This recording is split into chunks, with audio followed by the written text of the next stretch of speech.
दुनिया की सबसे मिस्टीरियस प्लेसेस में से एक एंटार्क्टिका, जिसे धरती का बॉटम या फिर साउथ पोल भी कहा जाता है। ये हमारी दुनिया का 5वां सबसे बड़ा और सबसे ठंडा कॉन्टिनेंट है, जहां टेम्परेचर -89 डिग्री सेल्सियस तक जा सकता है, जिस वजह से यहाँ जिंदगी की उम्मीद लगभग ना होने के बराबर है। साथ ही ये कॉन्टिनेंट पूरी तरह से बर्फ की मोटी चादर से घिरा हुआ है, जिसकी गहराई 5 किलोमीटर तक रिकॉर्ड की गई है। इस बर्फ ने इस कॉन्टिनेंट के लगभग 98% हिस्से को कवर किया हुआ है।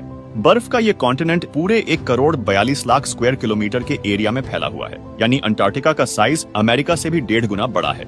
एक अनुमान के अनुसार अंटार्कटिका में दुनिया की लगभग 90% बर्फ मौजूद है, जो अगर एक साथ सारी पिघल जाए तो दुनिया भर के समुद्रों का स्तर 200 फुट तक बढ़ जाएगा। दुनिया के फ्रेश वाटर का 70% हिस्सा अंटार्कटिका में आइस शीट्स की फॉर्म में मौजूद है। अंटार्कटिका में आइस शीट्स के नीचे से अब तक 400 से ज्यादा लेक्स भी डिस्कवर हो चुकी है। कई लोगों का मानना है कि अंटार्कटिका की बर्फ के नीचे कई राज छुपे हुए हैं। कुछ का तो ये मानना है कि अंटार्कटिका की गहराइयों में एक दूसरी ही दुनिया बसती है। लोगों का ये कहना है कि इस बर्फ के नीचे एलियंस के स्पेसशिप्स फ्रोजन हालत में ट्रैप्ड हैं। तो कुछ लोगों का ये मानना है कि यहाँ हिटलर के सीक्रेट मिलिट्री बेस मौजूद है। साफ शब्दों में कहा जाए तो अंटार्कटिका में कई ऐसे राज छुपे हुए हैं जिनके बारे में सोचा भी नहीं जा सकता है, और कई सालों से रिसर्चर्स और साइंटिस्ट अंटार्कटिका के इन राजों का पता लगाने की लगातार कोशिश में लगे हुए हैं। लेकिन कई रिसर्चर्स के दौरान यहाँ कुछ ऐसी चीजों को डिस्कवर किया गया है जिन्होंने इन राजों को सुलझाने के बजाय इस कॉन्टिनेंट को और भी ज्यादा मिस्टीरियस बना दिया है। 2009 में रिसर्चर्स को अंटार्कटिका से एक अनोखे जानवर का फॉसिल मिला। ये जानवर साइज में आज की घरेलू बिल्लियों जितना था। हैरान करने वाली बात ये थी कि बिल्ली जैसा दिखने वाला ये जानवर अंडे दिया करता था, और जांच के बाद पता चला कि ये जानवर आज से लगभग 2.5 करोड़ साल पहले इस धरती पर पाया जाता था। 1912 में एक एंटार्क्टिक एक्सपीडिशन के दौरान अंटार्कटिका से सबसे पहला मीटियोराइट मिला था, और तब से लेकर आज तक रिसर्चर्स को अंटार्कटिका से 45,000 से भी ज्यादा मीटियोराइट्स मिल चुके हैं। मीटियोराइट ऐसे पत्थरों को कहा जाता है जो हमारी पृथ्वी के नहीं होते, बल्कि वो किसी और प्लेनेट से टूटकर यहाँ आए होते हैं। रिसर्चर्स के अनुसार अंटार्कटिका से मिलने वाले इन मीटियोराइट्स में से कुछ तो लगभग 7 लाख साल से भी ज्यादा पुराने हैं। 2002 में आलू के साइज का एक मीटियोराइट अर्थ से टकराया था, जिसे 2015 में डिस्कवर किया गया था। और जब साइंटिस्ट ने इस मीटियोराइट की जांच की तो उन्होंने पाया कि ये मीटियोराइट यहाँ मार्स से आया है। इस मीटियोराइट पर कुछ ऐसे माइक्रोब्स के फॉसिल भी पाए गए जो मार्स पर पाए जाते हैं, जिससे ये साफ पता चलता है कि मार्स पे भी जीवन है। 2014 में आर्कियोलॉजिस्ट ने अंटार्कटिका से एक हैरान करने वाली डिस्कवरी की, जब आर्कियोलॉजिस्ट्स को अंटार्कटिका से 3 एलोंगेटेड स्कल्स मिले, जो कि अंटार्कटिका से मिलने वाले इंसान की हड्डियों के सबसे पहले रिमेन्स थे। ये स्कल्स नॉर्मल खोपड़ियों के मुकाबले काफी लंबे और बाहर निकले हुए थे। साइंटिस्ट का मानना है कि इनकी ये शेप एंशिएंट रिचुअल्स के कारण थी, जब कुछ ट्राइब्स अपने ट्राइब्स के लोगों के सिर को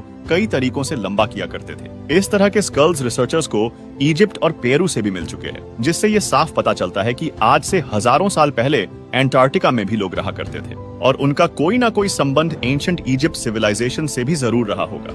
बर्फ से भरे इस कॉन्टिनेंट से साइंटिस्ट को कुछ ऐसे प्रूफ भी मिल चुके हैं जो इस बात की ओर इशारा करते हैं कि आज से कई मिलियन साल पहले अंटार्कटिका भी रहने के काबिल हुआ करता था। 1980 से साइंटिस्ट को यहाँ कई प्री हिस्टोरिक एनिमल्स के फॉसिल्स मिल चुके हैं, जिनमें मोसासौर और प्लेसियोसॉर्स शामिल है। और रिसर्च के बाद पता चला कि ये फॉसिल लगभग 7 करोड़ साल पुराने हैं, जिससे ये पता चलता है कि 7 से 20 करोड़ साल पहले इस कॉन्टिनेंट पर भी डायनासोर्स रहा करते थे। साइंटिस्ट के अनुसार ऐसा पॉसिबल है क्योंकि उन दिनों यहाँ का टेम्परेचर आज की तुलना में बहुत ज्यादा हुआ करता था।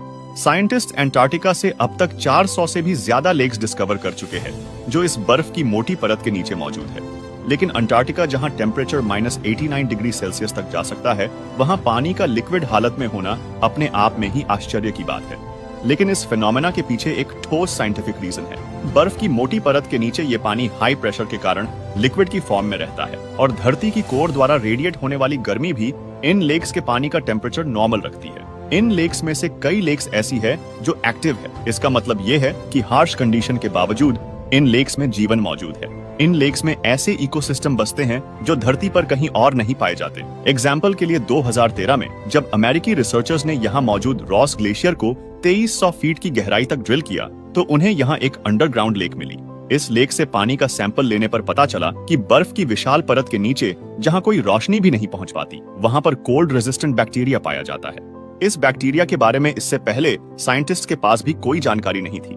1911 में ऑस्ट्रेलिया के एक जियोलॉजिस्ट ग्रिफिथ टेलर ने अंटार्कटिका से एक वाटरफॉल को डिस्कवर किया। टेलर ग्लेशियर से निकलने वाले इस वाटरफॉल में पानी का रंग खून जैसा लाल है। कई सालों तक तो ये माना जाता रहा कि इस ग्लेशियर के अंदर से सच में खून बहता है, लेकिन जांच के बाद पता चला कि इस ग्लेशियर के नीचे एक लेक मौजूद है, जिसके पानी में समुद्र के पानी से भी 4 गुना ज्यादा सॉल्ट है, जिसकी वजह से ये फ्रीज नहीं होता। साथ ही इस पानी में पहाड़ों से निकलने वाला आयरन भी मौजूद है, और जब ये पानी ग्लेशियर से बाहर निकलता है तो इसमें मौजूद आयरन हवा में मौजूद ऑक्सीजन से मिलकर आयरन ऑक्साइड में बदल जाता है, और इसी वजह से इस पानी का रंग लाल दिखाई देता है। इसी के साथ आज की वीडियो को यहीं एंड करते हैं। अगर ये वीडियो आपको थोड़ा सा भी इंटरेस्टिंग और इन्फॉर्मेटिव लगा तो प्लीज इस वीडियो को लाइक और चैनल को सब्सक्राइब जरूर कर लेना। मिलते हैं अगली वीडियो में, तब तक के लिए जय हिंद, जय भारत।